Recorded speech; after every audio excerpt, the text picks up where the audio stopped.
Good afternoon, everyone. Welcome to the RMIT Singapore Bachelor Design in Communication Design Graduate Exhibition for 2021.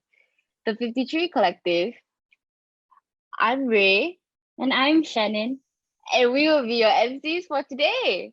Before we begin, we would like to thank our lecturers, family, and friends who are here today for attending our much anticipated grad show. A special thanks to our honored industry guests, Mr. Vincent Lazzara, Ms. Helen Whitehead, Mr. Scott Lambert, Ms. Natalie Seisser, and Mr. Lin Jinyao for being judges in this year's awards, which we will be presenting this afternoon. This year's colorful, energetic show focuses on bold fluidity. All 53 of us hit the ground running in the middle of a global pandemic and had to adapt, innovate, flex, and evolve as we waded through the many challenges we faced together. Today, we conclude our journey as the 19th batch of BDCD graduating students and celebrate the achievements we have made over the course of the past year. So if you have any questions throughout the grad show, please send them through Mentimeter. Feel free to use your phones or computers to vote. We'll answer them at the end of the show. And without further ado, let's begin the show. To start off, we are honored to have Mr. Russell Kerr, Program Manager of RMIT Bachelor of Design program, to give the opening speech. So now let's give a huge round of applause to Russell. Yay!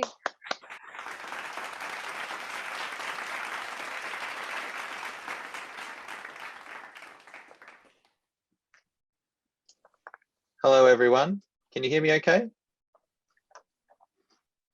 Yep. Yes, awesome. Yep. Thanks so much for the invitation to open today's proceedings. It's a real honor to be here, and I really wish you all the best for the future. It's definitely a tricky time at the moment with the pandemic and the general nature of the design industry around the world. So I'm sure that the program has put you in good stead, and you'll kick lots of goals when you get out of the university environment into the design world. So yes, thanks again for inviting me, and I wish you all the best. I've been asked to just give a little bit of a chat about design in general and what made me want to become a designer. I think I was trying to think about this the other day, and it was when I was in high school in a social science class. I remember trying to think then, we had this class about, I think it was perception or persuasion, and that idea that we can make ads and designs and stuff and put it out there. So I think that's really where the spark for me about wanting to become a designer came from that very, very early high school education.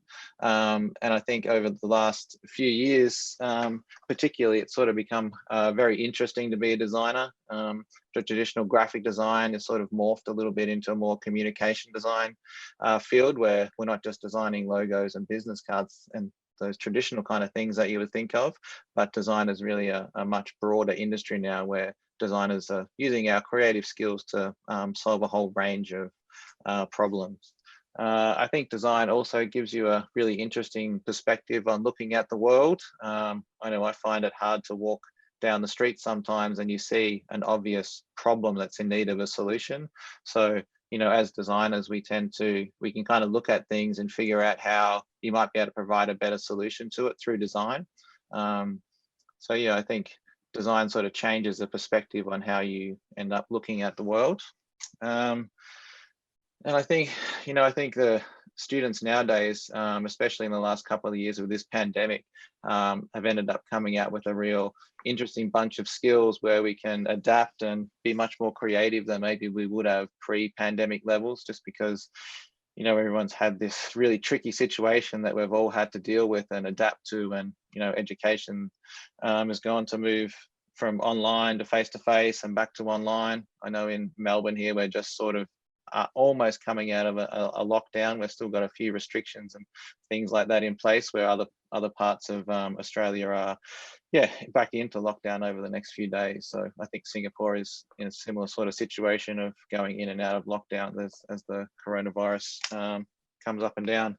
So I think it's a really challenging kind of time for students to be coming out of educational environments, and particularly the Singapore program and the local one here. So it's a really, I think, just the underlying thing I think for all students is, if you just, whatever your passion is, if you can be passionate about your design, that will normally come through when you're going through job interviews and different things like that. So I would just try to be as passionate as you can and energetic, and really let your true kind of spirit come out when you're looking for jobs and stuff like that in the next little bit. So that's probably enough from me, I guess. So I just wanted to congratulate you all again. Thanks again for the invite, and I look forward to seeing you in person when travel and everything opens back up again. So thanks everyone, and all the best for the rest of the day. Thank you, Russell, for the inspiring speech and for making time to be here with us today.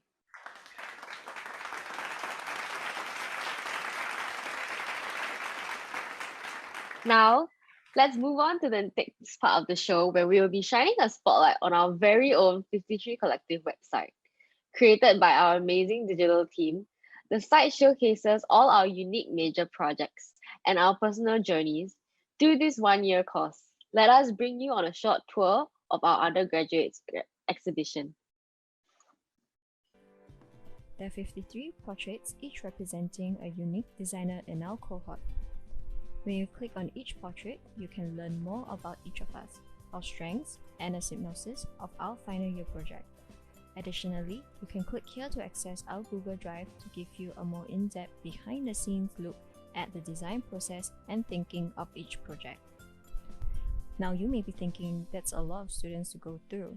Don't worry, our collections can be filtered by skills and community of practice through branding, illustration, UI/UX, advertising, and many more. Depending on who you're looking for, you can search by name, shortlist your favorite, and discover all-around talent. So do visit 53collective.com after the launch to find out more. Wow, Ray, do you think that was pretty thorough, like how they created the video? I thought it was a very well done video. Right? Okay, I really hope that you guys understood how to navigate through the website. So do feel free to drop by 53collective.com at the end of this event. Before we begin our award ceremony, we would like everyone to answer a quick poll to see which community of practice will interest you the most. Please visit our Mentimeter and enter the code shown on the screen. The link will be shared in the chat box down below, and which you can view on your phones or computer to complete. We will be showing the live results on our screen soon.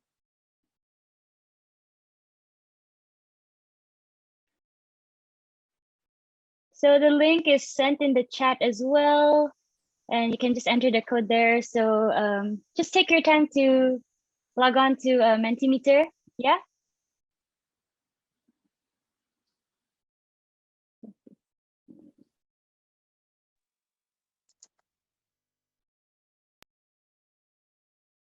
Okay. So the question is, among the BDCD 19 works, which community of practice interests you the most? That's a tough question. Yeah.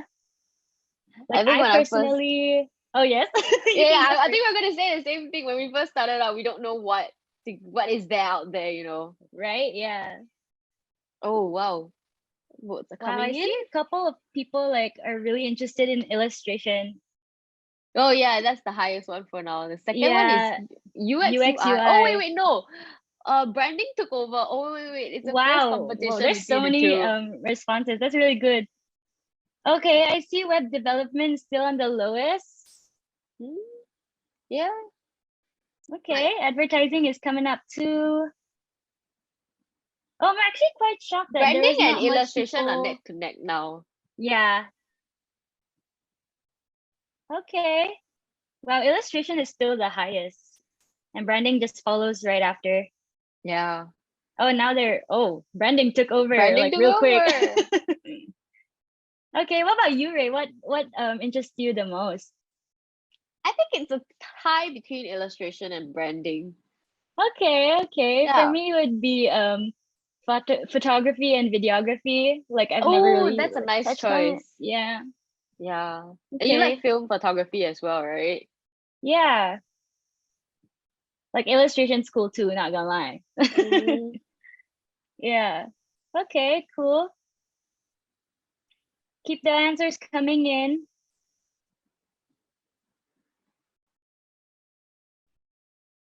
Okay, web development is still the lowest. What do you think about web development, Ray? could be a very interesting community of practice. It's I think there's a lot of potential with Yeah. everything going into digital, Yeah, now, true. especially with the pandemic. Mm-hmm. So yeah, so it's interesting. There's still a lot of people interested in web development. Yeah. Okay.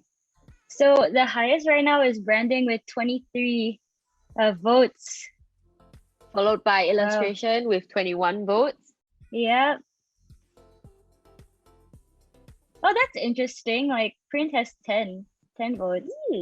I never thought Yeah. like print would be, as popular compared to typography. But yeah, that's really cool. Yeah.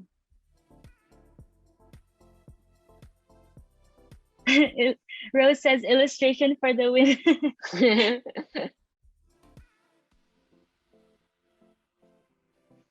Okay, is there any more answers? Do you guys have any questions?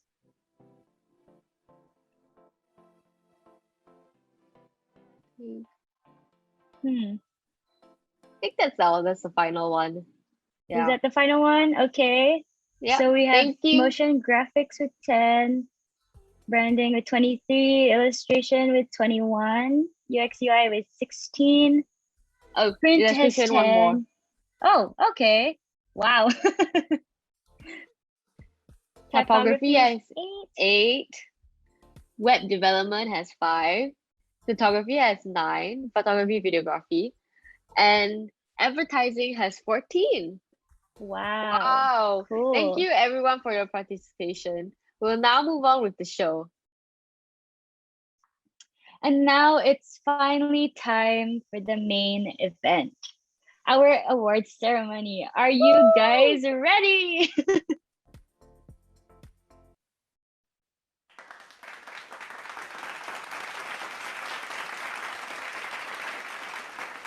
So all 53 of our works were evaluated by our highly experienced judges from design industries in both Singapore and Melbourne. So one winner was then selected in the following categories. So the first one is excellence in storytelling. The second is breaking boundaries. Next is finest craftsmanship, sustainability award, and then best in show. So let's get on with it. First up is excellence in storytelling. This award goes to the project that creatively incorporates narrative to design thinking and speaks to the audience in a highly engaging, innovative manner. We will have our judge, Mr. Vincent Lazzara, to introduce himself and present the award of this category. Mr. Vincent, please.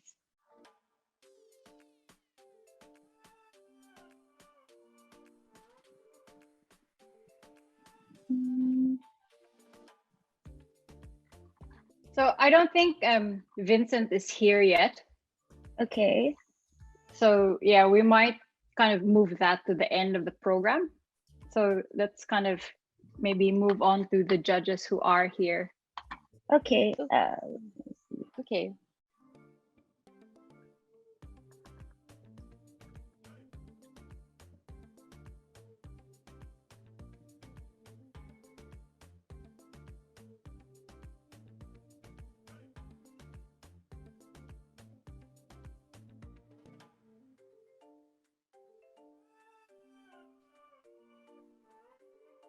So should we present the award first or keep it to the end? Keep it to the end because I'm Okay, not sure so- that the judges are actually here yet. So I see. yeah, I don't know. Maybe Beck can say a few words because I know that Beck is here. All right. Okay. Sorry to put you in the spotlight, Beck. Hello. Hi, Beck. Hi. Hi, Beck. How are you going?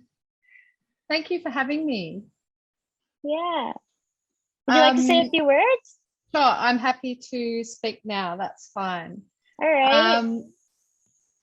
So thank you all for putting on this great show. And I'm sure you're all really keen to hear who has received the awards, but this is just creating more anticipation. So that's good as well.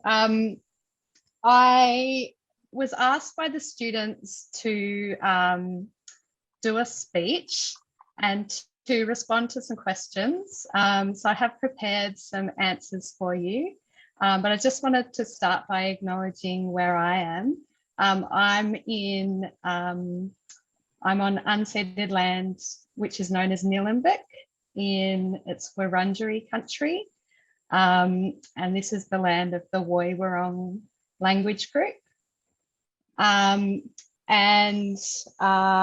Thank you so much for all having me here today. And I'm really looking forward to seeing some of this winning work when we get to it. So the first question that the students asked me to respond to was, what made you become a designer? Which Russell responded to as well. So my answer is my mum. I grew up on Tirunapania and Paradimi country in the island at the bottom of Australia, recently co-named by the state as Latruwita or Tasmania. My mum's side have been in Tasmania longer, but my dad's parents came out from Ireland, and I grew up pretty proud of my Irish heritage. And I used to think my dad's crazy Irish problem solving and love of English language was what led me to choose design. But looking back now as a parent, I think my mum was the main reason for my pathway into design. I had a strong passion for the arts, and she carefully and subtly shaped this focus towards a viable career. A career that is creative and expressive, but where I wouldn't end up busking for my paycheck. She's a remarkable woman, 5 children, and a career herself, whilst navigating the patriarchal system of the 80s.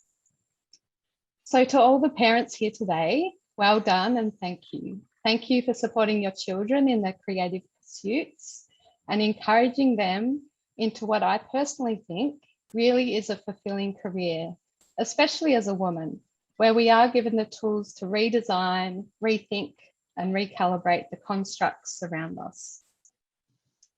The second question that the students asked me to respond to is, how has design changed your perspective in life? So that's a pretty big one. So I remember sitting with some remarkable critical race scholars about 6 years ago, and the conversation shifted to the state of design. One of these scholars referenced the formidable Eileen Morton Robinson, who had recently remarked that design only relates to surface knowledge. This isn't a direct quote. The direct quote uses words like epidemiology and ontology and needs to be read in the context of her paper. I adore Professor Eileen. She's a remarkable academic and feminist, but from my own experience, my gut just didn't agree with this sentiment put forward in this round table. And I remember trying to unpack why.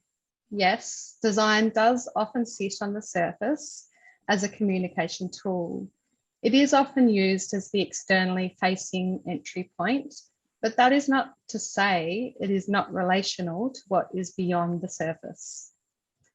After years of working across multiple sectors, I understand where this statement has been derived and the truth that propels it. There is ego in design and it can be misused, especially in the context of race relations, implicitly and explicitly. And I have walked away from a lot of work when design hasn't played into the structural integrity of a thing. But it is also through design that I have been able to give form to multifaceted concepts with clear and comprehensive conviction. And on the flip side of these experiences, it has helped me to read deep meaning at surface level. But this is not always a blessing. Sometimes I wish I could just dance on the surface as a designer. Choose some pretty Pantone colours and papers, put some round edges on things and write some comforting words. But when you realise the surface of things has such deep meaning and implications, the relational work becomes so important. Design has enabled me to see the how by understanding ways to read the surface of things. It has helped me to be active in the things that matter to me and have confidence to name and point to the things I need to change. And the third question that the students asked of me is, what is the most memorable or personal favourite assignment submission turned in from this year's graduating cohort and why? The most memorable moment for me was during the study tour. During this study tour, we really encouraged the development process and try to take emphasis away from the tendency to focus on output. We do this by encouraging purposeful play. Sometimes students will question, why are they making so many things with their hands, or why don't they have a finished art folio piece? But believe me, as someone who receives a lot of folios, without purposeful play and sophisticated conceptual development processes, the surface of those folio pieces lacks substance. So my most memorable moment was from a group of students who were developing their response to a place they had never set foot on because we were all in lockdown, Nargo Fitzroy. Nargo has only recently been introduced into the public dialogue here, into the dominant dialogue. It's a Woiwurrung word. So it was interesting for us as locals to see how quickly this Woiwurrung word was picked up by our Singaporean cohort. They had enjoyed engaging with our local students and experiencing the area virtually. And from here, they started to research and purposefully play. Their final response was to design a famous graffiti wall, which currently says Fitzroy, and using the same style, form and graphic devices, the students redrew the graffiti art to say Nargo. I was so proud of these students who understood not just what co-naming was, but how it should be used in context. And I think this could only happen through the act of playing and giving themselves that chance to really engage with the content. So that's me and that's my response.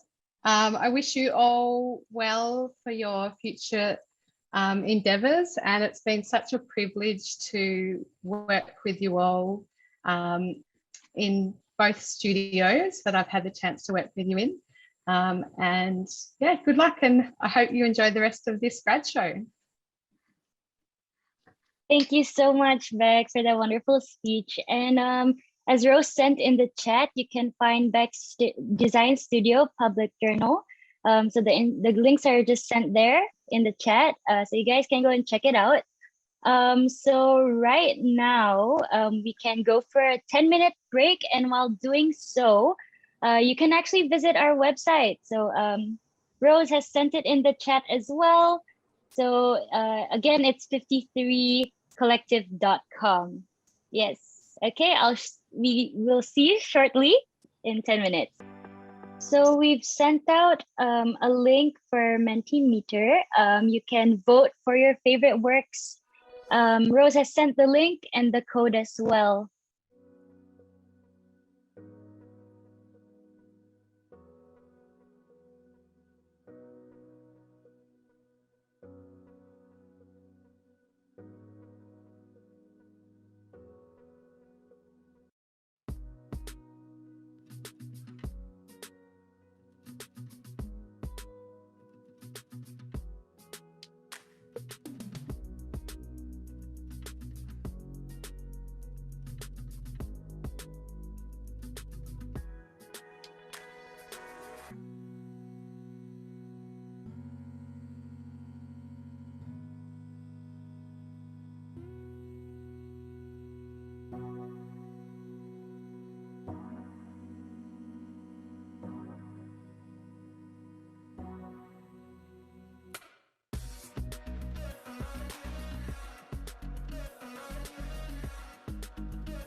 Okay, is everyone back yet? I I was hope muted for a everyone's while. back. Okay.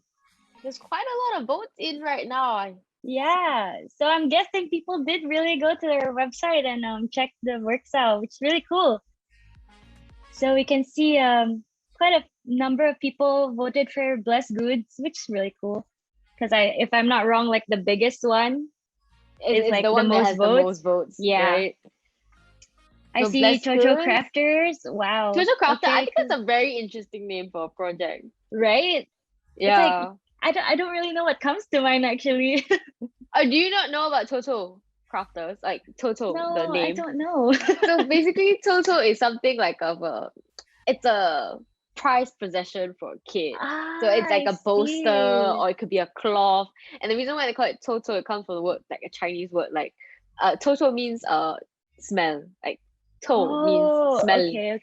So Okay. usually, the kid would be very they want to carry it all the time, and they don't like it Oh. being washed because they like the smell of it and everything. Oh, So that's why I it's called see. Toto. Yeah. Okay. So I think it's a very Okay. nice name for like For a just project, brings back yeah. memories. Yeah, it brings back memories. Oh my god, I just learned new Chinese. I failed Chinese in primary school, so what to do? Okay, Okay, I see Making Room. Oh, that's one of my favorite works as well. I really thought that was really interesting because she made an app and everything. And it was something that I would use. Oh, this was Lydia's work. Yeah, I remember. Shout out to Lydia.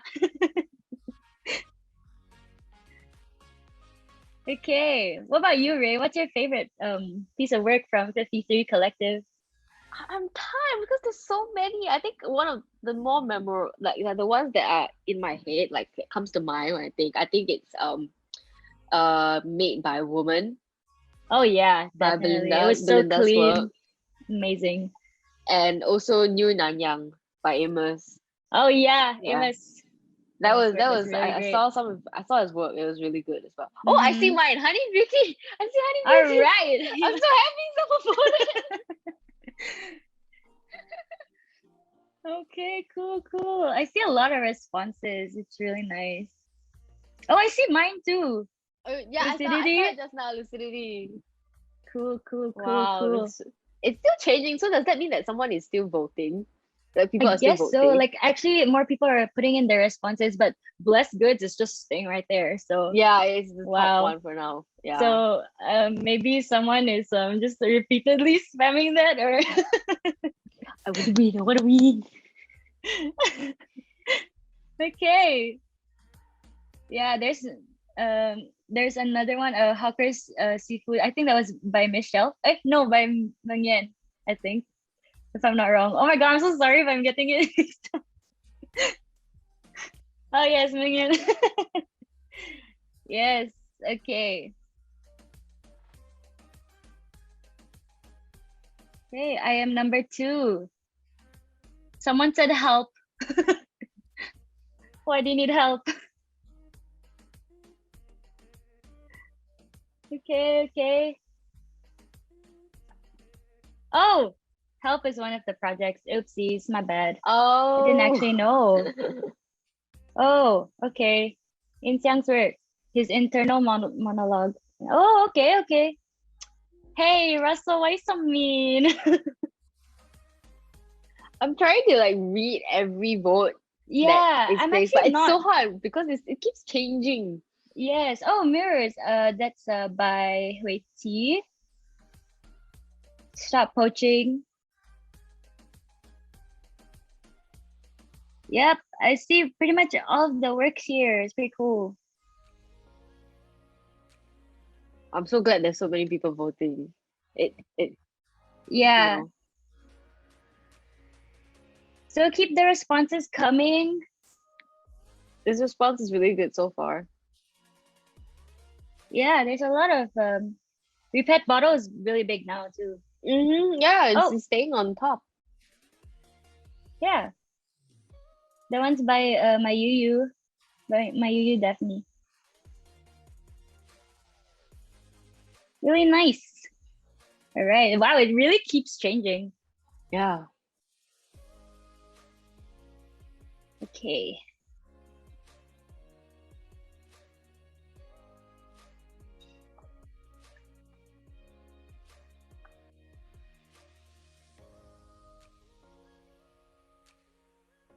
Okay. Wow, there's really a lot of responses. This audience really active. It's great.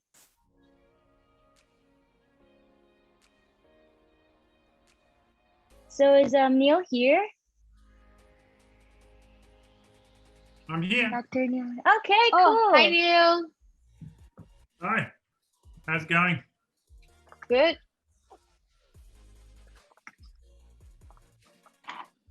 So Neal, while we wait for Vincent, I was wondering maybe if you could share with us some words. Yeah. No, look, I'd be happy to. I'm really enjoying looking through the website. That's fantastic. It's great to see. It's a huge achievement to get that website together, and I love the way that you've actually made it so that we can zoom into particular aspects, particular things like branding or illustration. It's fantastic, and I really want to spend more time. I've just been diving into it as you've been chatting, so it's great. It's great to see people engaged, and I can hear a lot of hubbub. People are voting, so that's exciting. I bet everybody's very excited, waiting for the awards to be announced. But yeah, no, I'm happy to do my little introduction, opening now. And I guess I just wanted to say congratulations to 53 Collective, as you have framed yourselves, but you all are individuals, and it's just fantastic to be here for your graduation today.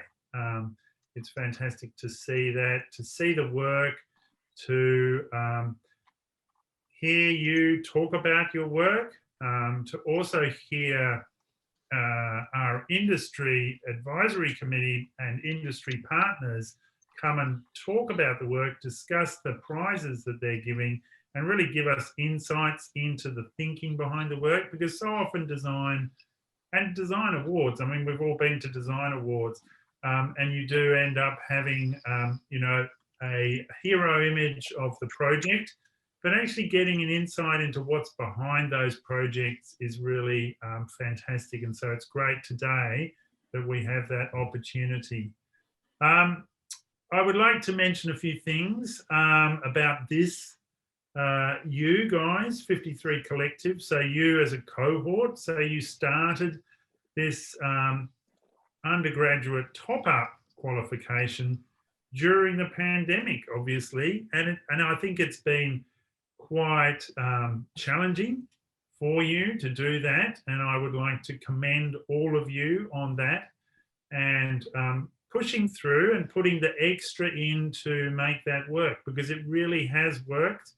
I've come in here and there into meetings with students, into your SSCC, working with industry, talking to the lecturers, and it's just obvious what a great sense of community and cohesive community you've created. And I'd like to congratulate you all on doing that, because it's not been easy during this pandemic, where we have had our humanness, our sense of the social, taken away to a large extent. I've just come from another event, you know, masked up, and it's no way to go on, but hopefully we're going to get on top of this. I think it really is the wicked problem of our day.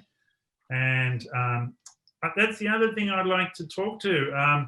So the projects here on the website, you can see some great work, but I'd really encourage people to think, well, what's behind the work? Because in the program, in the BDCD, or the Bachelor of Design Communication Design, we really work hard as, so I'm the Associate Dean of Communication Design. I used to teach into the program. I haven't recently. I used to really enjoy teaching into the program, but we have a collection of teachers, lecturers here in Melbourne and in Singapore who work together across all the modules of the program, an intensive program, but we really are working on strategic design thinking and future-orientated design thinking. And so all of you, regardless of what you're producing as your major works, actually have that capacity for strategic design thinking. So no matter what the world throws at you, no matter what brief you come across, no matter what people you're working with, whatever area of industry you move into, you've got that capacity to be a designer in the world, and to help people and the world as a designer. And that doesn't just mean, and we know this, and you'll know this now, it doesn't just mean the look and feel, or even the user experience, or any aspect particularly, but it's that taken as the gestalt of the situation, that designers and communication designers enable the future to unfurl. You enable new products to come into being. You enable new businesses, new identities to take a place in the world. You enable new ideas to take a place in the world. And it's that is so exciting, and it's an exciting thing that you have now, and you all get a chance to go out in the world and practice that work of design. So I think that's really exciting for you, and it's very exciting for us to see you go there. And it's really exciting for industry people or people who are looking for talent to see this happening and be able to engage with you as a new student. I wanted to comment on the range of work that's on offer, and I think you've already spoken about that. But I mean, communication design, you know, originally, like 30 years ago, we were talking about ourselves as graphic designers, and we've really moved on from there. There's such a strength here in UX, UI design. There's a strength in motion graphics, illustration, interaction, branding, identity, of course, and just seeing all those different aspects. It is an expanded, what I call an expanded field. So it means that from our 53 students, we've actually almost got 53 unique, diverse directions. So I think people will find it hard not to have a look at every, actually see where you're all going. And that's the exciting thing about teaching into the BDCD. I think you'll agree it's the exciting thing about being a part of this cohort. Today, we're also welcoming a new cohort of students who are about to commence the program really shortly. So welcome to them as well. And it's a great opportunity for you guys to really see the kind of major projects that you can expect. You're about to embark on a very intensive year of study. Have a chat to these guys, get some tips and tricks while you're here with us. I also wanted to talk briefly about SIM, the Singapore Institute of Management, who RMIT partner with in delivering the BDCD program in Singapore. We wouldn't be here without them, and how important they are, SIM is to the program and to the, you know, the growth and development of the program, which just every year gets better and better. It's fantastic to see. So yeah, I guess I think Russell, the program manager, has already opened the exhibition, but I will just give everybody my best wishes. We're not graduating tonight, but this is the graduate exhibition. Graduation comes in a couple of months at SIM. I look forward to seeing you all there as well. And please don't hesitate to, get in contact if you need to know more. I believe there are some events over the weekend, if I'm not wrong. Correct me if I'm wrong. But yeah, congratulations, everybody. Thanks very much. Thank you, Neil, for that speech.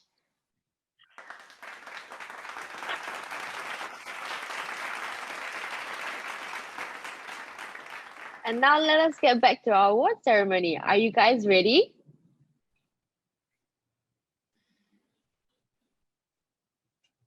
So first up, we have excellence in storytelling. And now we will have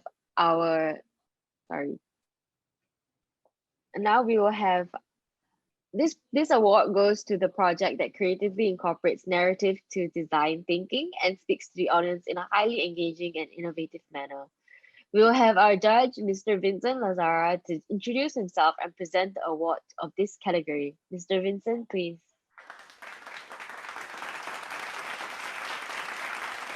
Thank you. Great to hear from you before, Neil, as well. Great speech. Look, I'm really honoured to be asked to review and award the Excellence in Storytelling Award as part of the 53 Collective Graduate Show. There was really an interesting array of work, which was quite broad in topic and how it's been responded, which I guess that's really testament to the guidance of the staff from RMIT and SIM, and also the talent and resilience of these wonderful students who must have had a really tough time, in this sort of crazy world of the global pandemic. So, it's been a difficult year, but you've really shown your talent and your resilience has shone through. Just a little bit about myself. I'm a strategist, and I graduated in design, but also marketing and management as well, and have been working in strategy for quite a while. I work in a few different businesses. I've got my own brand strategy consultancy called Bluetorch, where I work with sort of large branding projects and strategy projects. And also over the last few years, I've been working for Hoyne Design as a place strategist. And at Hoyne, we focus solely on property marketing, branding, but also place visioning, which really means that we work with developers and urban planners and government agencies to really create the blueprint and vision for places, and really sort of shape what those precincts could actually be, and really look at how we can use design, how we can use strategy, how we can use sort of design thinking to look at how how places actually use, how people will use places in the future. So, as a strategist and a designer, the use of storytelling to really unpack a problem, to really communicate a solution and meaningfully engage with an audience is really paramount and very critical. The use of design thinking is a great way to really, delve deeply into a problem and really find out how effective and unique solutions can have real impact on people. So in reviewing the student work, I looked at 5 criteria to assess how each students are delivered upon each of these elements. The criteria included things like, did the student demonstrate a clear understanding of the problem they wanted to be solved? I really wanted to look at the originality of the idea and also the effectiveness of their solution. But most importantly, I guess, is really seeing how its ability to really engage a relevant target audience, to really identify who that audience is and seeing how it can actually motivate them to use or have real impact on them. And finally, I guess it's really looking at the elegance and the clarity of the design application and solution as well. So they were the 5 sort of criteria that I used. In my shortlist, I had 4 students actually who I found it really difficult to separate some of them. And I thought a lot of it was very brilliant work. And I just wanted to highlight, the amazing and thoughtful work that was presented in most of the work that came through the student, which was amazing. However, for me, there was one student that truly stood out, and that is Neal Haslem, who I actually award the Excellence in Storytelling to.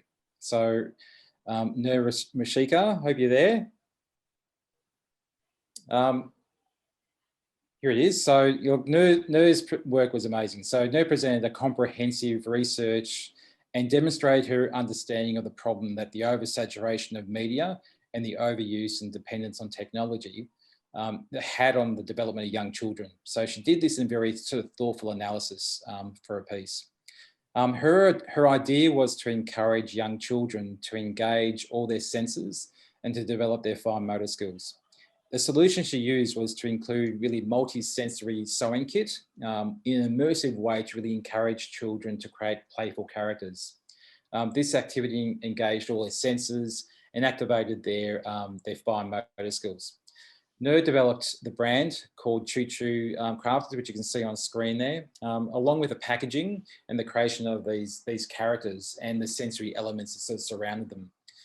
This solution was really sensitively designed to not only appeal to young children, but also to communicate to young parents, which is really important.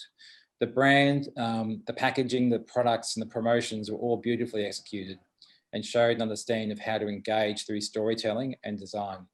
So congratulations, Neal Haslem, on this excellent, it's really elegant and thoughtful solution. You really deserve this prize.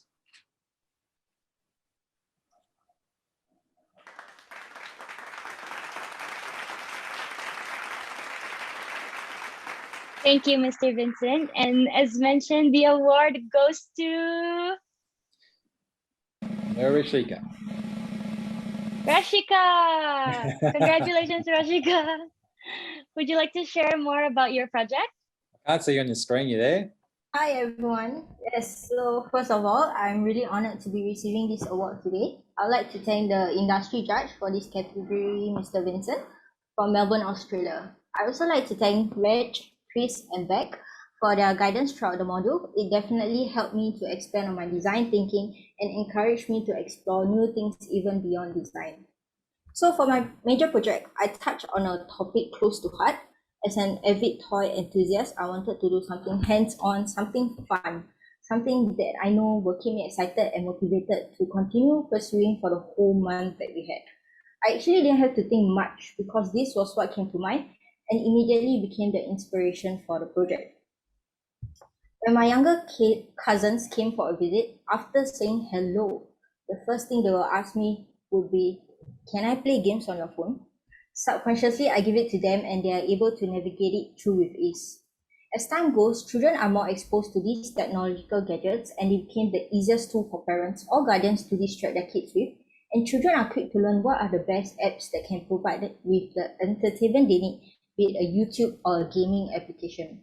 The lack of hands-on interaction and multi-sensory activities may cause the development of their fine motor skills to slow down and increase the possibility of mental health issues as they grow older. With this in mind, I aim to design a solution that encourages children to engage with their senses and interact with the activity that helps with the development of their fine motor skills. It creates the opportunity for parents to forge bonds with their children and allow the child to feel a sense of achievement upon completing the activity. Post-activity, they can actually keep the plush as a comfort object, something that they can carry along to places that provide psychological comfort. So from there, Chocho Crafters was born. Okay, so this multi-sensory sewing kit serves as a platform that will immerse children with the opportunity to create an animal character of their choice. This kit focuses on 3 elements of fine motor skills, such as grasping, bilateral coordination, and hand-eye coordination, which are much more the important skills to pick up when we are actually younger. So I do use my phone a lot on a daily basis, so I'm pretty guilty of it too. I realize that this closes the opportunity for real interaction, which are much more heartfelt. The world is beyond our screens and there's so much more to see. From my project, it confirms my point of the necessity to mold the way we live presently, especially for the little ones. They are worth our time, patience, and our undivided attention. It's something that they will cherish for as long as they can remember. Currently, technology may be easily accessible and brings a simple way to do everything we need to do in a day's work, but it does impact the way we interact with connection. With that, thank you for listening in once again. I deeply appreciate and am honored to be receiving this award. Thank you. Thank you. Thank you, Rashika. Chocho Crafters is really an amazing work. Now, on to our next category, Breaking Boundaries. This award goes to a highly innovative project that transcends genres and displays cross-disciplinary excellence grounded in a good understanding of professional design practice. We'll have our judge, Ms. Helen Whitehead, to introduce herself and present the award of this category. Ms. Helen, please. Ni hao, thank you, and hi from Melbourne, Australia. My name is Helen Whitehead, and I lead IX, the digital agency of IBM for Australia and New Zealand. Thank you so much for inviting me to be part of this panel. IBM iX is one of the largest digital and design consultancies in the world, with nearly 60 studios and a global network of strategists, designers, developers, and data architects with deep industry expertise. I had the honor of judging the portfolios under the category of Breaking Boundaries and look at where they cross different disciplines, which is part of my day job and brought me so much joy. I found amazing propositions across all 53 of the portfolios. The topics, the approaches were so varied, and it was very hard to define the best. Breaking boundaries to me means it achieves cut through. It pushes past the good idea club into a space that changes an outcome. For this to be true, the audience needed to be identified, a clear problem space defined. The value proposition needed to be unique and clear channels identified. You can hear the echoes and overlaps with the last judgment criteria. What also needed to be true was about collaboration across different groups. I will start with a few which came very close. I was inspired by Dana, who was able to find gaps geographically where vending machines can provide waterproofs. Her value proposition was clear and audience well identified. I would quite like one of them in Melbourne at my train station. So when you're ready, Dana, let me know. Joey Chang provided a mental health solution called Stellify that had amazing visuals and practical calls to action. As a leader that deals with mental health issues, both in my own life and for my teams, this resonated so well, and I look forward to seeing how this iterates. I am very impressed with the work you've done so far and look forward to seeing the next chapter. Serafina provided us a community platform that scaled a number of not-for-profit insights. It resonated really deeply with different not-for-profits that I work with, and I can see how she could partner well to reduce the social stigma and barriers to asking for help. She got past the technology into the real human factors and needs. Again, myself and a number of people that are in my world were very excited by this opportunity. So I think once you're ready, there's a number of emerging partners and investors that want to support you in your project. Now, let's get on to the winner, the reason that you're here. The winner was able to articulate the problem well. They did research and they spelled out their research. And they tested with people in other roles. I see this a lot when I'm working with people across different industries. It's terrifying once you take your baby out and you ask people to give you feedback. It's so hard. It's the biggest barrier that we usually have to coach people through, but it's the thing that makes you great. They took their passion and they made it better. Their research told the stories of the problems and clearly showed how their solution would work in multiple medium. Not everybody can see the solution in the same way. We are so diverse in what we will consume and how we will hear both problems and solutions. I really appreciated seeing this solution showcased in both poster, blueprint, and product design. Great collaborations, insights, and packaging of the solutions were given for multiple audience. I will hand back to my hosts to launch and celebrate our winner. Thank you so much, Miss Helen. And the award goes to Repeat Bottle by Daphne. Congratulations, Daphne. What an amazing project. And please share with us your project and what it means to you. Hello. Hi, I'm Mayu Daphne. I would like to thank Miss Helen Whitehead for giving me this honor, my academic adjudicators, and everyone that once worked together with me and supported me. When I start on a project, whether is it independently or in a team, I will never think of what I can do because that simply imprisons any potential of exceeding and ascending. I wouldn't say the aesthetic of this project is at its best because creative skill takes time to grind and hone, and experience is very important for a designer's development. Partially because my background is in East Asian painting and Oriental style design, and I'm working on a transition and I'm gonna need a lot more guidance than I imagined. As a designer and an artist, I always met with this same sort of fear-based reaction when people always ask, aren't you afraid you are never going to find any success? Aren't you afraid you are never going to, no one's ever going to pay you for your work? Aren't you afraid that you are going to work your whole life at this craft and end up in a ditch with no money and sanity? But I'm sorry that I'm just not afraid of this all, because someone has to do this line of work.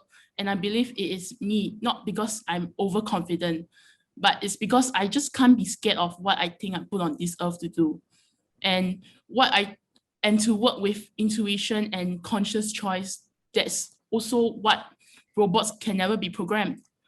What I would do is to never think of myself as a graphic designer. Instead of that, I try my best to remind myself that I'm a communication designer, I'm a creative designer. Because it's like comparing a craftsman and an artist in ancient Egypt, where craftsmen actually create an object for the object, and when an artist create for connection and storytelling. And it sets me away from producing work that lacks diversity, analysis, and implementation. I know that by not doing what is popular, it may lead me to an elusive path, but I just have to attempt continuously, and I believe it will be fruitful. It also satisfies my curiosity and eagerness just to simply find out more, to know more. It opens to endless possibility, and more importantly, new possibilities. Because I believe if what I'm offering is not new, it can't just be a bit better, it has to be a lot better. And I know this journey is tough, but it will definitely be exciting, exhilarating, and uplifting for me. Moving on to this project in specific, my family practices recycling that inspired me to learn and to introduce sustainability. And my side interest in investment helps me discover about cloud, AI, chip making, clean energy, the far future of humanity, and long-term optimization. Then all of a sudden, all of my interests and passion conjured this solution-driven journey where I just suddenly hope that, and I just want that, I just hope to make sure that this can work.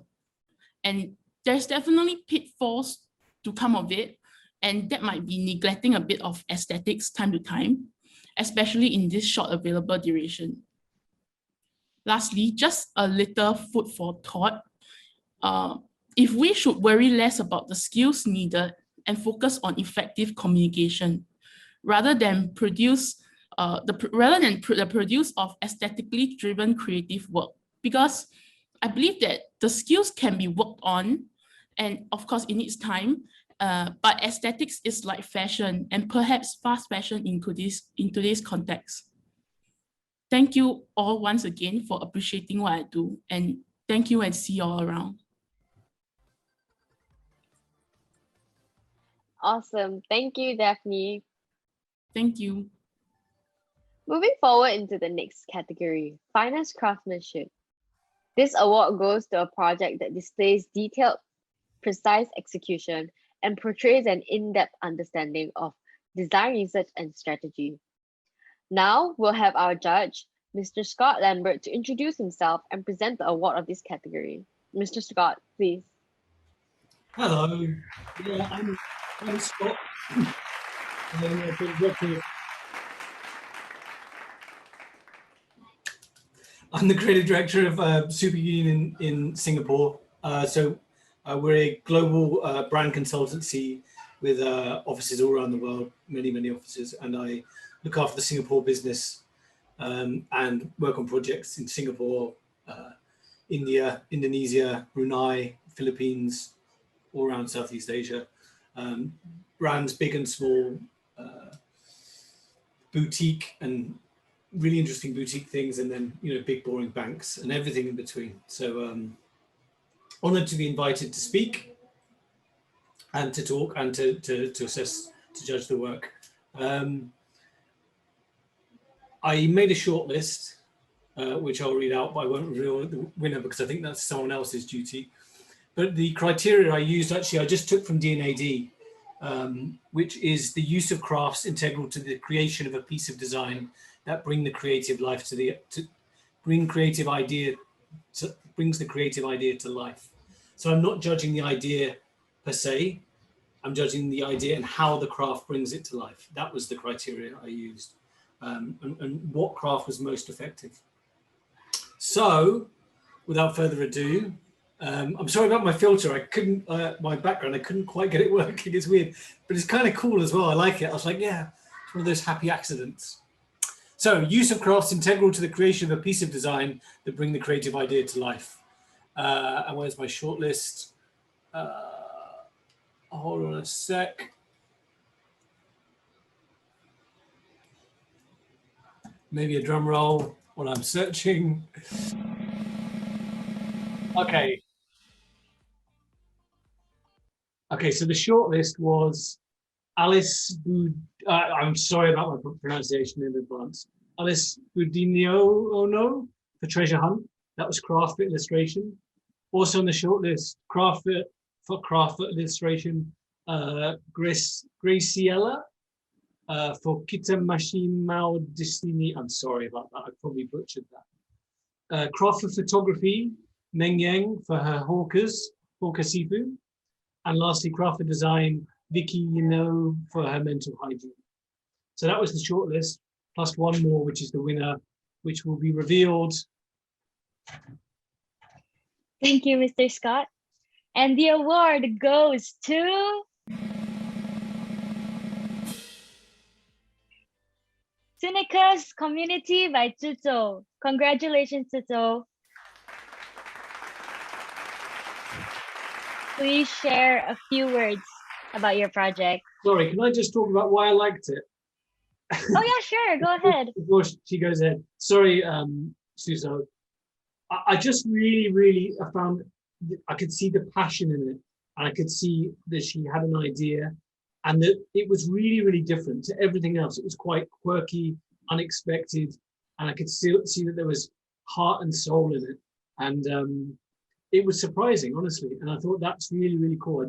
I didn't expect to see that, and that's and you can see the attention and the detail, and there was care in it. And I think that's what craft is. Craft's just another word for love and the attention to detail and how it brings the idea to life. And that's what came across to me. Please, sorry for interrupting. Okay, so I'm very thank you for giving me this honor. So my project is called Scenics Community. This Scenics campaign express the youth subculture that in the race of today's context. Each character represents the different characteristics of humans who are cynics. As you know, there are lots of people who are identified as cynics in the world. It represent people who express resentment, confused, and helplessness towards social behavior and phenomena of society. So this project is designed to help them change their feeling of being cynics. Also, let this group of people feel a sense of identity. At the same time, encourage them to look at cynics in a more relaxed way. So I create 6 archetypes for cynics. They represent 6 different ideologies that often think that they can't fit in with the real world. So they are extremists, idealists, realists, romantics, perfectionists, and art-minded. I believe we all can find ourselves in these 6 archetypes. Then I create illustration image for them with strong characteristics. I turn these 6 brand archetype into blind box product, output blind box packaging, and self-display. So to maintain communication with customers, I also create an app called Cynics Community, which is a platform for cynics to communicate with each other and vent their emotions. The community has a free area and area divided according to 6 brand archetypes. Inside the discussion page, users can find their own organization and joining the topics or join debates between different archetypes, as to give them a platform to feel a sense of belonging and to create a subculture community.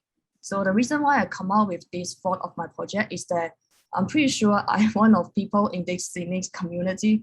I think lots of us will face this so-called cynics emotion in real life. So for example, like when we see someone without basic design skills who can call themselves as a designer, we will get upset and angry about it. So like, why should they can be called as a designer? How can they get into the design industry to work with us, even they don't have enough design skills and art direction skills? So on the contrary, we spend so much time and energy training ourselves in design skills to chasing our dream, which is to become a designer. So this kind of things seems to be ridiculous and unfair to cynics. So the cynics will get angry about something like that. And some of them will be trapped in this emotion, cannot get out. This project also encourage them to use a black humor way to looking at those issues. Like, you can don't be so serious about it. Maybe you can use self-deprecating ways to deal with those emotions. So this is why and what made me to do this Cynics community project. As a cynics, I want to ask everyone to please practice their design software skills and art direction skills to an okay level before calling themselves as a designer. Let's build a higher entry level for the art industry. It's not that easy to become an artist. So as to don't make the people in the Cynics community to be angry anymore. So I'm honored to receive this award. I think this award is a recognition of my effort and professionalism, so I much appreciate about it. That's all. Thanks for listening. Well done, congrats. Congratulations, Tuto. That was a really wonderful. This is a really wonderful work. And now let's have a small break from the awards and do another poll.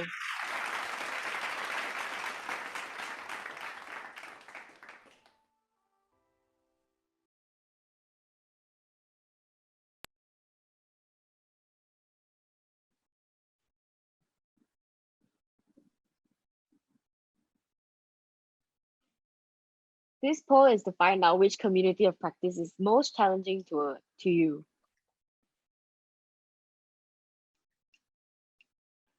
Okay, so once again, Rose has sent the poll into the chat. Yep, just click the link and type in the code. Wow, people are already all voting. Yeah, so which do you think is the most challenging, Ray? For me, I would think UI, UX. It's still something that's very foreign to me. Yeah, I would agree with the 11 people who chose web development because oh really? Yeah, I've never really touched on it. Yeah, actually a lot of people are voting for web development.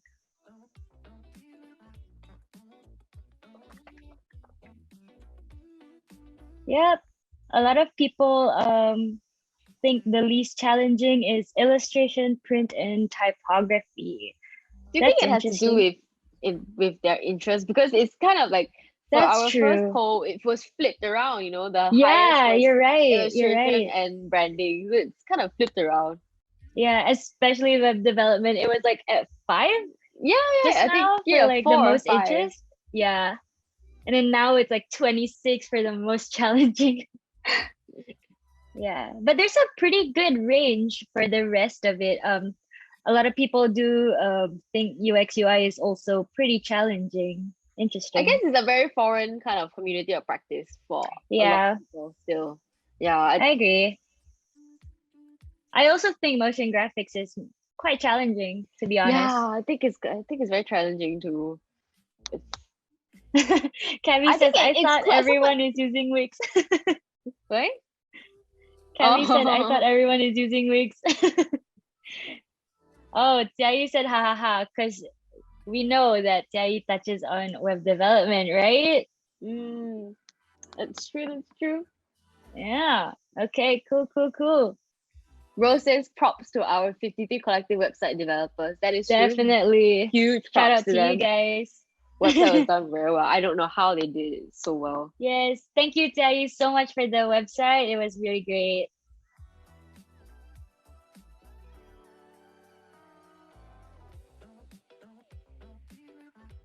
Okay, is there more responses coming in?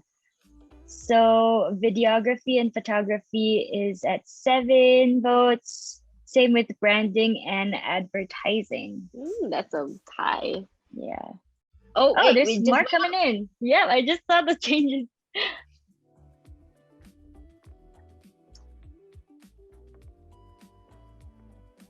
What is the most challenging community of practice for you? Oh, web development. Oh yeah, I mentioned. Yeah. I forgot. No worries. All good. Okay, I think the final votes are in. So web development is the highest. The most challenging one. Yep. Followed by UI UX, and then motion graphics, and then at not a tie. And number 8 with 8 votes, there's videography and photography, followed by a tie between branding and advertising. And then last 3, we have illustration, typography, and print. Yep. Cool.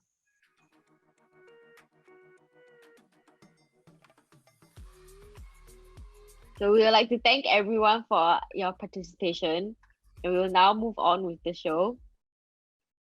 We shall continue with the final 2 awards. First, let's start with Sustainability Award. Hello, everyone. Okay, can you hear me? Yep. Okay. So my name is Natalie Seisser. I'm the founder and creative director of anewkind, which is an impact design collaborative studio. So we're inspiring clients to change their mindsets and move their vision from our current linear model, which is take, make, dispose, to a circular model, which is make, use, then repair, return, reuse, recycle. And I'm also a freediver, so very passionate about the oceans. I really believe in the power of the collective and conscious design to protect, our planet and face this crisis we're living in right now. So I've seen amazing projects, and thank you for inviting me to present the Sustainability Award. So my judgment criteria was around 3 themes. So the first one was around the impact. So does the concept reduce waste and really rethink the current kind of wasteful production and consumption cycle? So does it have, a positive impact on the people and on the planet? The second criteria is, of course, creativity and design. Is the design a new and a clear differentiator? Then the third one is feasibility and scalability. So to see if the proposal is feasible and has the potential to be scaled up. So really, that's also very important to see how you can, make it grow and make the impact even bigger. So, and just for a little bit of an insight is that actually there's one of the biggest misconception about plastic is that assuming that it can be really easily recycled. So just to give you a quick idea is that in Singapore, there's about 900 million kilos of plastic waste that is discarded every year. And for now, there's only 4% that is recycled. So of course, we need to continue recycling and, dispose it well. And also seeing like projects like Daphne that are really inspiring, like out of the box and really groundbreaking, but we need also to change our own habits and until there's a better system. So for now, the only real solution for now to recycling is to actually consume less waste and at the first place. So as designers, we have the responsibility to design less waste. It has to look nice and be well thought, but it has to come with a meaning and be mindful of the impact you create. So just when you design something, it's always important to ask yourself, what is the end life of my product? Is it single use? Will people keep it? Will people discard it? How can I design a system or product that actually can put back this product in that loop?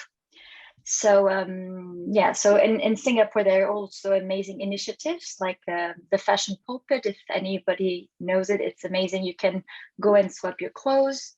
There's Bear Pack as well that is providing like sustainable food delivery, and a green collective that is also empowering change makers, and you can buy eco-friendly items. So I'm very excited when I see more design ideas and initiatives coming to life. So that's a very important way to move forward as designers, to inspire and to really also make a positive change. So thank you for listening. And now I'm letting you announce the winner of the Sustainability Award. Thank you. Thank you. So that was Miss Natalie. And that award goes to Blessed Goods by Sharafina. Congrats, Sharafina. Congratulations. Thank you. So would you like to say a few words about your project? Hi everyone, I'm Sharafina and I'm truly humbled to receive this award. Thank you to Miss Natalie for the opportunity and my lecturers for the guidance. So my project is called Blessed Goods and is reflected through my passion of doing humanitarian works to help others in need. And I've seen how the less privileged struggle to purchase items due to their financial difficulty and also because of the current global pandemic. And while doing this project, I realized there's an increasing numbers in the community of buying goods online and throwing unwanted items in good condition. My main objective of designing is to reduce waste, upcycling items, and lending a helping hand to others. And inspired by this tagline of one man's trash is another man's treasure, I felt that the low-income families can actually benefit the goods and help ease their financial in this challenging period. So the blessers will also be able to collect points for every unwanted items which they listed and redeem it with any item that they might need. And with this current pandemic, we never know who is silently struggling and may need a little help. This instills the spirit of giving and promoting the act of kindness in the community. And I chose bright colors such as yellow and blue for this project as I feel that the act of giving creates happiness and positivity for everyone. And the visuals are simple and vibrant to attract users to participate together in this campaign. So through this campaign, I hope that there will be more interactions and friendship forged between users. So thank you for the opportunity to showcase my works. Thank you.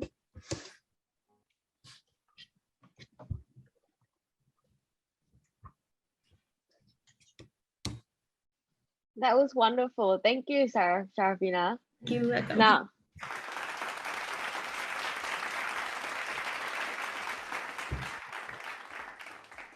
Now we saved the best for the last. Here's our final category, Best in Show. The winner of this category is a project that demonstrates overall excellence in craft and design strategy.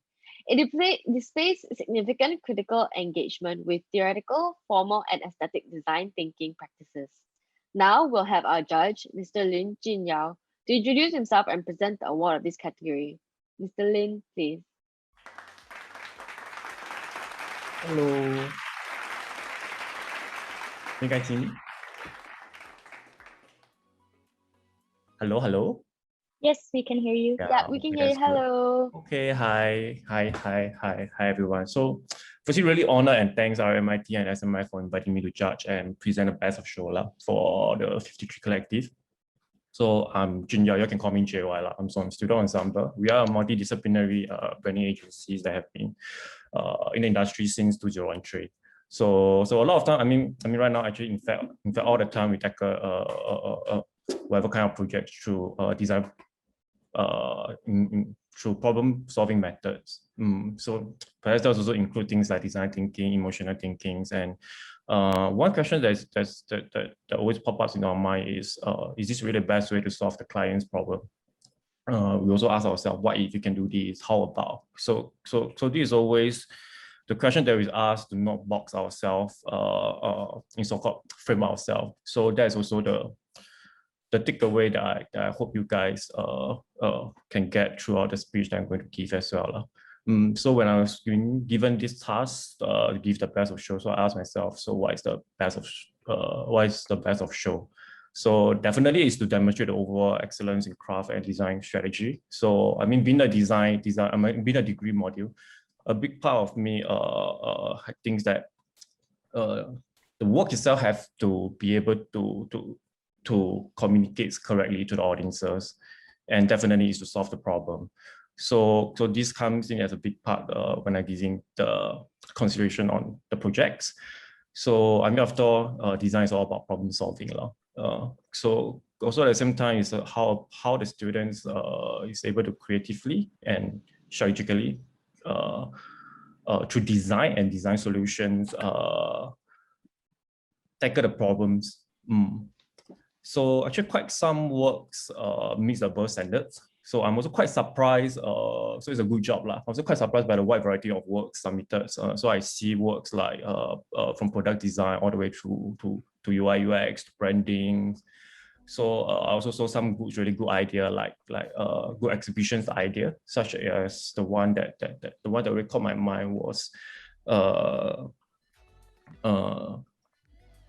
idea of letting go bad memories through objects. So that's a really strong concept. So there's also several cool illustrations. I see pixel art illustrations, and there's really cute hand-drawn illustration as well.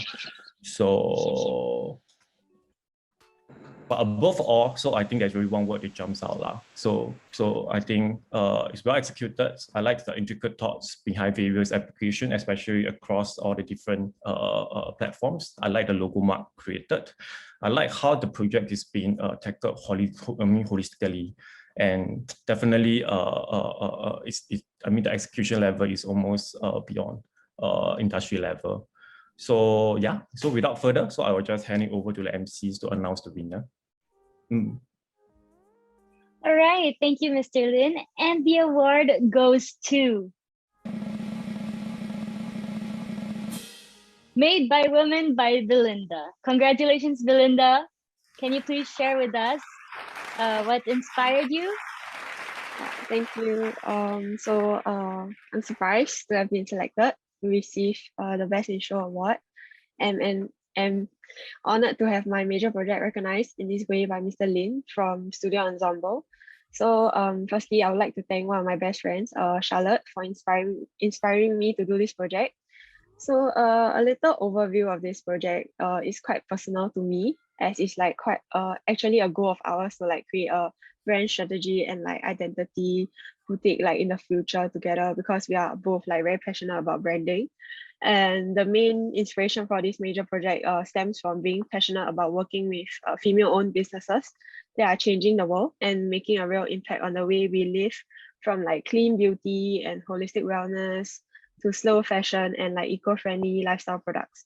So while I was like creating the visual direction for this project, I just wanted to like let the brand breathe, let the intentions like come true, and then let the brand fit into the minds of my consumers more effortlessly. Yeah. Therefore, like I designed my brand with simplicity, clear expression of like the brand's point of view, and integration across all channels and delivery in real life.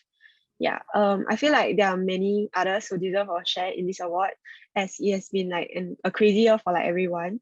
I think everyone really went through a lot of growing pains doing their project and also dealing with like the COVID situation. I would like to thank the teaching team, especially Reg, Chris, Neal, and Kim, for their guidance and education along the way. Secondly, I would also like to thank the people who have supported me and inspired me along the way for this creative process. Special thanks goes out to Ming, Esther, Yanling, Kimberly, Anthony, Cheryl, and Michelle. And lastly, I would like to thank my family for tuning in right now. They have been like supportive since the enrollment of this program and design journey, despite this being something they did not expect me to do. Yeah, and lastly, for the incoming cohort of students for SIM RMIT Comms Design, this course has taught me to be resourceful and to utilize design thinking even more to critically question and strategize in my brand strategy and design process. And this in turn has also enhanced my ability to craft insightful and cohesive narratives for any project, and has also motivated me to continue developing and discovering my strategic design skills beyond what I have done. I wish to continue exploring fields like brand strategy and design, which I'm passionate about, publication design, web design, or perhaps like for other further education on other professional practices. Yeah, so the incoming students, I really hope your experience in this course will be as enjoyable and insightful as it is for us. And yeah, continue working hard towards your passion. Yeah, thank you.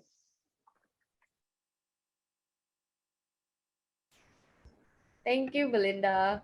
Let's give a huge round of applause once again to all of the awardees.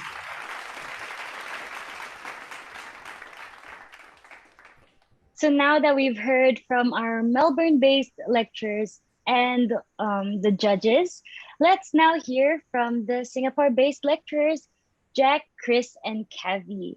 So they will share with us their thoughts on the BDCD program and their teaching experience in this video.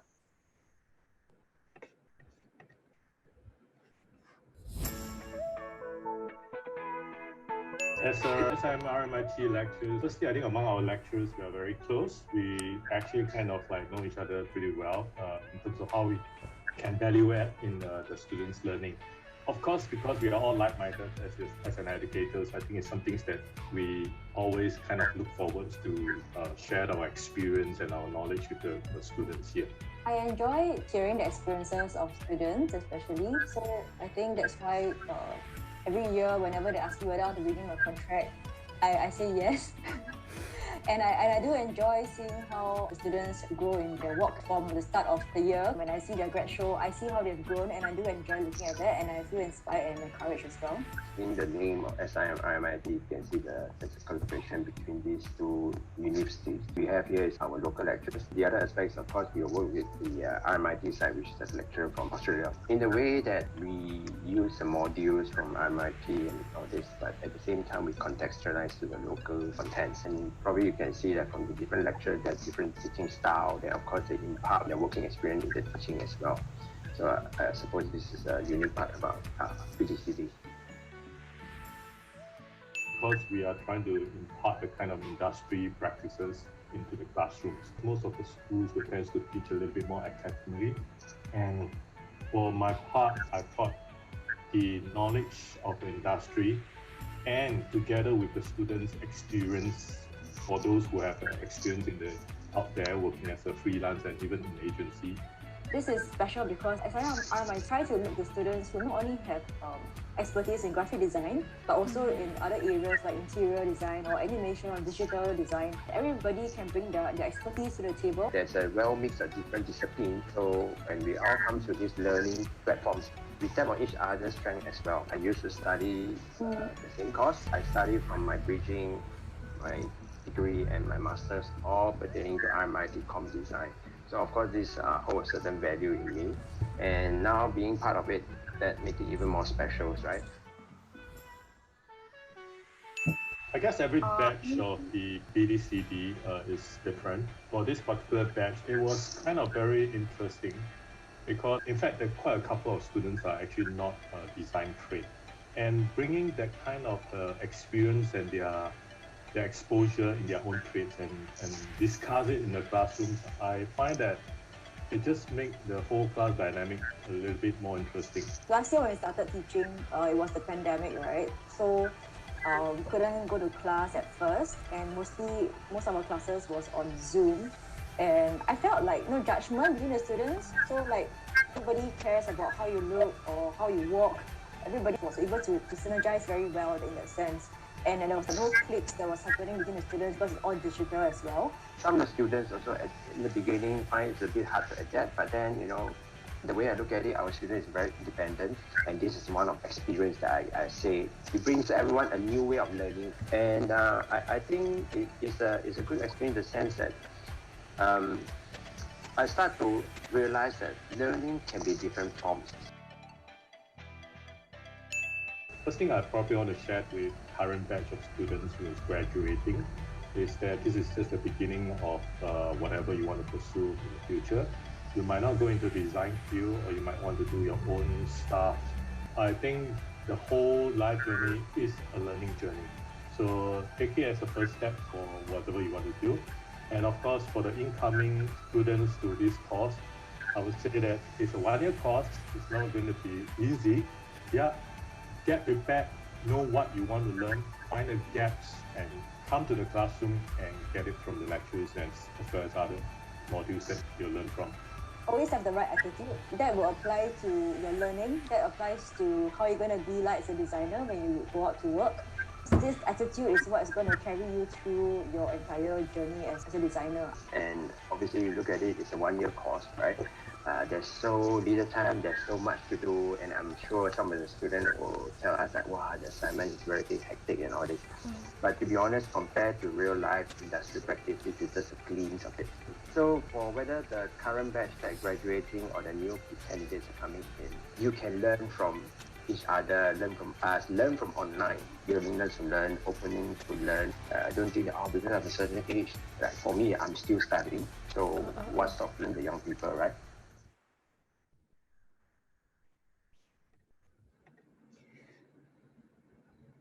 Wow, what an inspiring video. A huge thank you to our lecturers who push us to become better designers. Thank you, Stephen. After hearing all those inspiring works, we will be taking questions about what it was like to study and teach at BDCD throughout the year. We have with us here Mr. Corcoran, who is the lead design strategist at Portable, an organization based in Melbourne that creates transformational change in the public policy and the social sphere using research, design, and technology. He taught us in our Extending Communication Design Expertise module.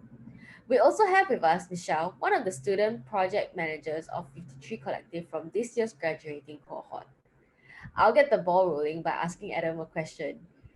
You taught design for social change where we looked at design research and explored social issues in Singapore. What were some of the memorable projects from that class? Thanks so much for having me, everyone. Thanks for the question, Rui. Really great to see everyone. What a fantastic event. Congratulations to you all for putting this on and for all the hard work you've done.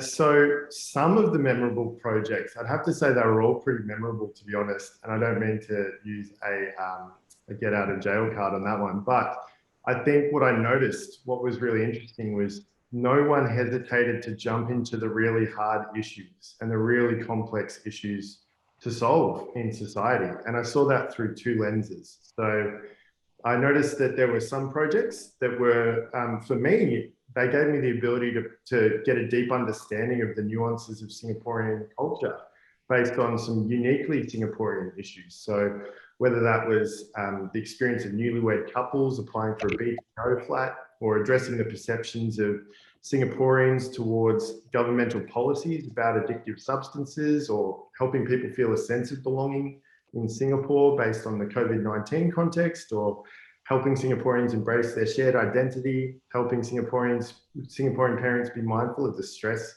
they might place on their children, and understanding how to help Singaporeans embrace locally grown produce. So a few of you will notice your projects in that mix, but there was also another lens which some groups took on, which was about systemic global issues, and then you took it through a unique Singaporean lens. So whether that was rallying action from Singaporeans to adopt recycling as a collective habit, or understanding the barriers people face when they're choosing to change career and study paths, or addressing loneliness as an issue for older Singaporeans, or even understanding the root causes of stress for workers in Singapore, and understanding the discrimination faced by LGBTQIA+ communities in Singapore. So I just have to congratulate you all for not shying away from some really complex systemic issues, which is exactly the type of issues that Design for Social Change should target. So congratulations to everyone for taking those on.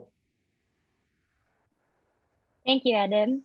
So I actually have a question for Michelle. So what was the most memorable BDCD project that you've worked on? Hi, can everyone hear me? Yeah. Okay, awesome. Thanks, Shannon. That's an intriguing question. So a few projects actually come to my mind, but my most memorable BDCD project is the Street Nihon brand identity system that I co-created together with my partner Tyrone in Studio 3. Street Nihon is a Japanese street culture festival, and the genre is very different from what I know and what I made back then. So there was a lot of ambiguity involved. And sometimes you just have to accept that you are going to fail a lot, but with a plan, and sometimes you'll be capable of overcoming the odds. I had close to about 50 to 100 logo iterations and only got one logo that I was happy before the deadline. And despite the uncertainty, I'm sure that it will remain as one of my favorite works for a while, simply because I would have never made such a work if I was designing alone. Instead of Shiro Nihon, we would have got something completely different. So I'm glad I was able to take part in this project. Co-creation is also why I cherish the service design capstone projects, as it really gets you to practice empathy and understand how it feels to be designing for people. And I think that's very important for designers nowadays to know of. These two modules make sense of everything that was taught before, so it was quite a wholesome way to wrap up everyone's journey with BDCD. I hope that makes sense. Yeah. Thank you.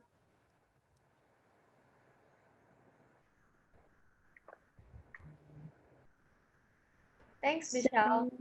Yeah, okay. Now let us check on the Menti Q&A poll.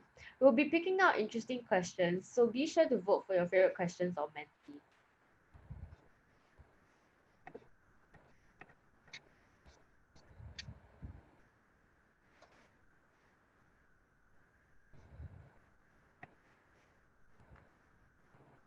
Also, feel free to ask more questions about the works you've seen so far. Okay, Yeah, so that could be about the winners' projects as well. Yeah, just feel free to type into the chat or even like on your mic to ask the questions.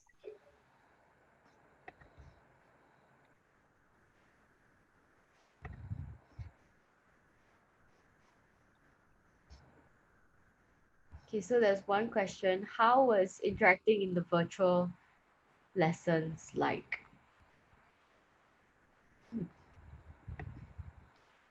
Does anyone want to? I think this is for both like lecturers and students. Yeah. So I think anyone's open to answering this. Would you like to go first, Michelle? Otherwise, I can share some insights as well. Maybe you want to go first? Sure. Well, there might be other lecturers who want to also share, but I thought it was one of my interesting takeaways from my time with the students was being a design practitioner and a design facilitator, which is really what I was doing with you all, is really hard in a remote world. So being a design participant gave me empathy for that too, and making it work in a remote world. It's got its advantages and its disadvantages. The advantages are it can democratize participation. Anyone can join from virtually anywhere, and therefore people don't get excluded from where they might be joining from or the time of day or anything like that, or their ability to travel. But it does take away some of the hidden powers we might have as design facilitators, our stance in a room, the ability to pay attention to non-verbal cues, to see nods when you've said something that's really landed, or to see confused looks so you know that you might need to explain something more. So it's got both sides to the coin, but I think I would again say that the students did a really great job. Sometimes I was surprised. I didn't realize that something was landing with everyone, and then all of a sudden people were able to convey back to me what I'd shared with them. So it just shows that the medium still worked really well.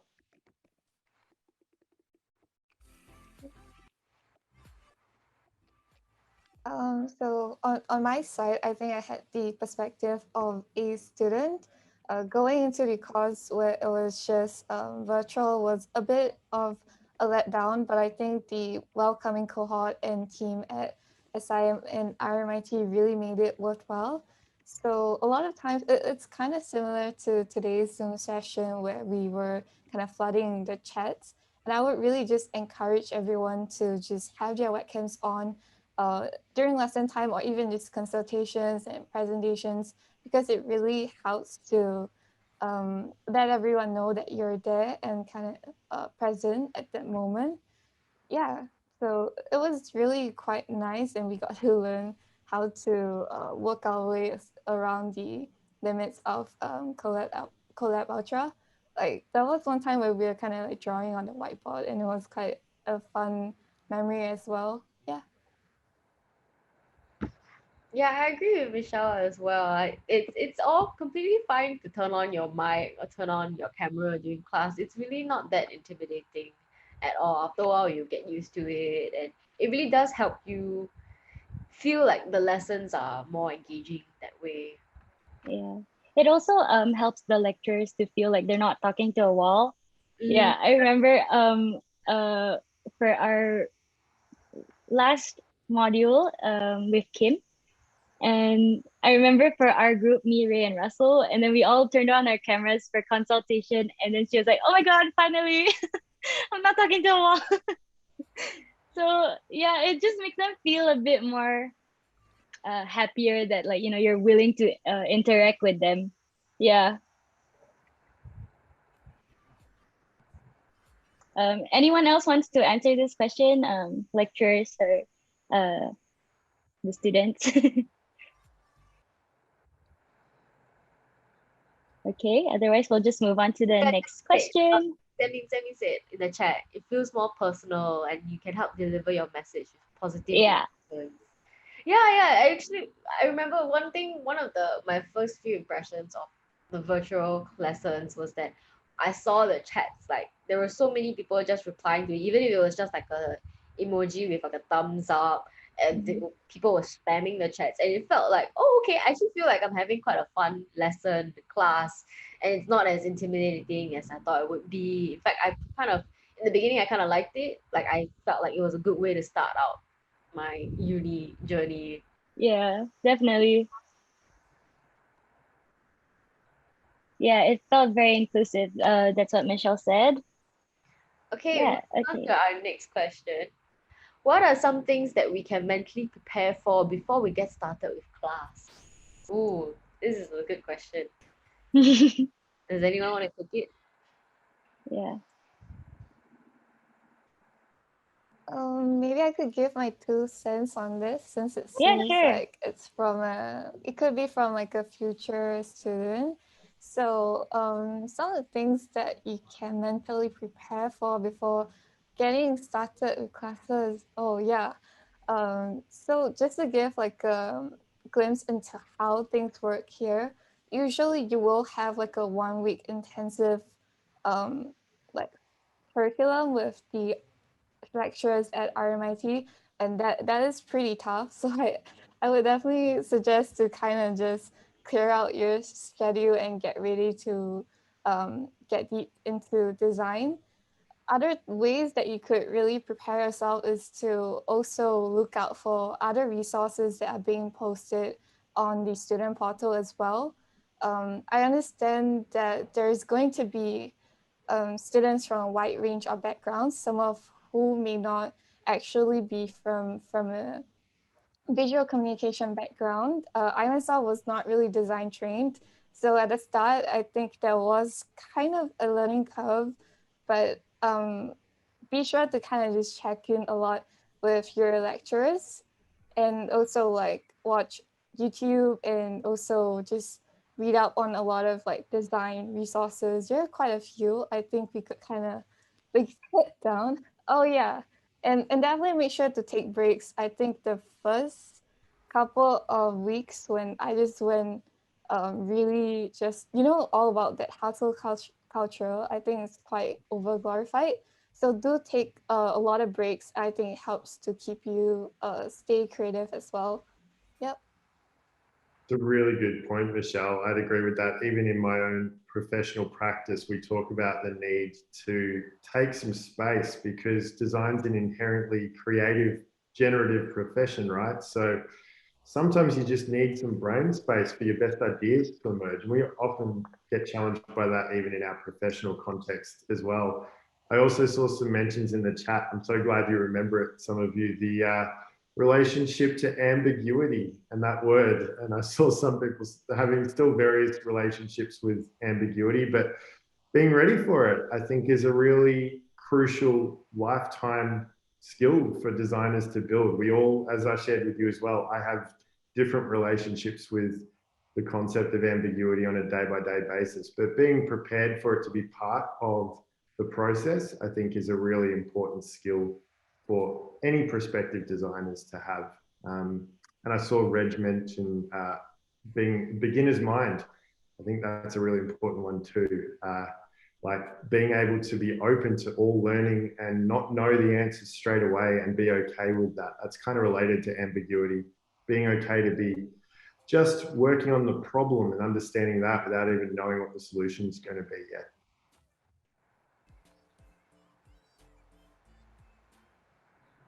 Okay. Yep, even Kim said in the chat, be prepared to not, be prepared to be not prepared. Yeah, I just wanted to say something. It's like, I know that, some of y'all are coming from different backgrounds. So, there are people who are like, oh, they could be a bit more inferior, like, okay, maybe I'm not so good at design, or maybe they have like this subconscious, like, oh, I have to have a certain standard of design. But basically, this is a communication module, it's a communication class.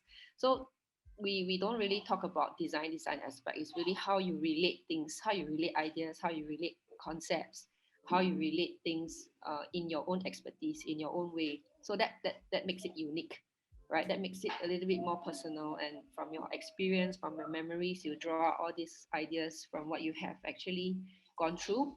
I think that is the most valuable part of you translating that idea across. Yeah.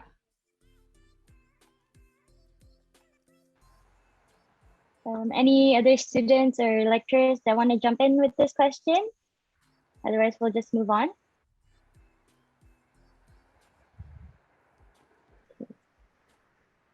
So the next question is, any learning curves you had to deal with in BDCD?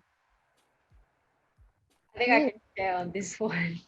Oh yeah, I think Ray has a lot to say for this. Yeah. So okay. My story was, before I went into BDCD, I only knew how to use Photoshop.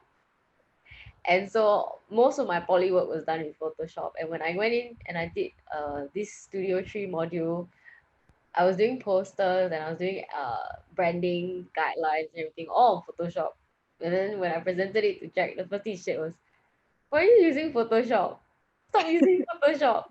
And so within that week, while still working on my assignment, I had to learn how to use Illustrator. And it was like the learning curve was like super massively high, because we were also having to do the Cavi's game design module and on Illustrator. So that was one of my biggest learning curves, because I had learned how to use the Illustrator within a week. And I'm very grateful that I had a lot of my classmates to help me. I had to even ask them, how do you click? How do you, the most basic question I ever asked was, how do you create a new artboard on Illustrator? But when I look back at it, I feel like I look back at that memory fondly, because if not for this, I would not have pushed myself to learn something so fast within such a short period of time. I didn't think it would have been possible. And I managed to do quite decent for both the modules.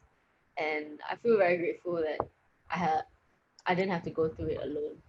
So I think that's one thing to know about this course. Even if you have to learn something in a short amount of time, as long as you dare to ask people, you can definitely go through it less alone. Yeah. Yeah, and I'm really proud of where you came to, you're where you are now, basically. You are easily going through Illustrator like nobody's business. So you're doing really well. And yeah, even I learned a lot. I learned how to use InDesign more, so because of Grad book. So shout out to Mingyan for helping me as well, because I didn't really touch on that in poly. They helped me so with Twitter as well for a bit. yeah. Yeah. Oh, I saw a lot of people in the comments. Lydia says that she had a learning curve for Figma. Yeah. Yeah, Figma ambassador. Okay. Yes. Anyway, I've got a point for you all on Figma. Yeah. If you like, check out our portable website, portable.com.au/events. We ran an event just yesterday, this week, with talking about using Figma and some of the potential when you really push its limits to make accessible and high quality digital designs. So take a look at that, and you can play back the video if anyone's interested, especially for all you Figma lovers out there. Okay. So thank you, Adam, Michelle, and everyone who participated in our Q&A session. We hope that the conversations have been insightful for you guys. And if you do have any more questions, you can ask them at orientation. Thanks, everyone. Great to see you all. Thanks, everyone, for having me. See you guys around.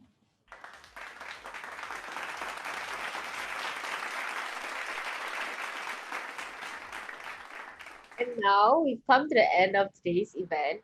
But before we wrap things up, let's have Miss Regine Abos, the program coordinator and RMIT lecturer to give the closing speech. Reg, take it away. Hi, can you hear me, guys? Yep. Yeah, cool. All right, well. Here we are at the finish line, folks. Congratulations on an absolutely mammoth effort getting this grad show together. Organizing, fundraising, branding, promoting, producing, editing, and coding an exhibition staffed by 53 different people with 53 different opinions and absolutely zero experience in exhibition design and curation is no easy feat. Throw in there a 6-week lockdown in the middle of it all, and this could have been easily a formula for an unmitigated disaster. But over the last few months and just in the last few hours, you're able to quickly correct your mistakes and think on your feet. It was anything but a disaster. It was a fantastic celebration of all your hard work and accomplishments over a very difficult year. You've certainly lived up to the brand statement that you set for yourselves. You remained bold but fluid in the face of numerous challenges, whether it was a global pandemic or a 2,000-word essay on client management. Now, there's something you won't be forgetting anytime soon, right? Now, I'm going to save the rest of my wise words of wisdom for you as future designers at tomorrow's closing speech. So for today, I'll cap off this launch by saying a very big heartfelt thank you to everyone involved, and not only in this exhibition, but in the BDCD program over the past year. And I promise to keep my litany of gratitude as short as possible. So first off, I'd like to thank the sponsors for the grad show, Muralingo, Monsanto, Science Center Singapore, Eagle Wings Group, Play Nation, and Kwart for providing prizes for our awards and social media contests. A huge thank you to our distinguished panel of judges, Vincent Lazzara, Helen Whitehead, Natalie Seisser, Scott Lambert, and Junyao Lim for taking the time out of your very busy schedules and lending us your design expertise and experience. Also, thank you to Neal Haslem, Russell Kerr, Connie Chow for your program guidance throughout the year, and the SIM and RMIT admin staff, Alex Tay, Janice Tan, and Mary Robertson for your support and saying yes to all my very annoying requests. To the brilliant academic comm design staff, Neil Skulberg, Kavi Chin, Lee Wetter, Jack Pua, Beck Nally, Chris Yao, Adam Corcoran, and Kim Tan, and also to student assistants Stephanie Cheng and Alan Fong for often going over and beyond the call of duty to provide the best possible learning experience to the students. I really can't thank you enough. And lastly, to you, the 53 Collective. I honestly have never seen a group of students support each other the way you have and foster a positive, inclusive, and very lively community of practice. And you know what they say, a group's culture trickles down from its leaders. So I would like to give a very special shout out to the 3 grad show project managers, Michelle Lim, Jan Ming Heng, and Anthony Kua. The leadership skills and empathy you have shown over the last few months have been both admirable and inspiring. The cohort has been very lucky to have you at the helm. I will also personally miss all your super detailed diagrams and monster spreadsheets. Also, a big thank you to the indomitable task team leaders, Megan Lau, Jai Ang, Dana Ang, Russell Lee, Javel Ko, Yanling Phua, Mengyan Lim, and Shakira Nasser. The grad show wouldn't have happened without your leadership. And to everyone here who's come today to join in our celebration, thanks so much for taking the time to support our program. So thank you all.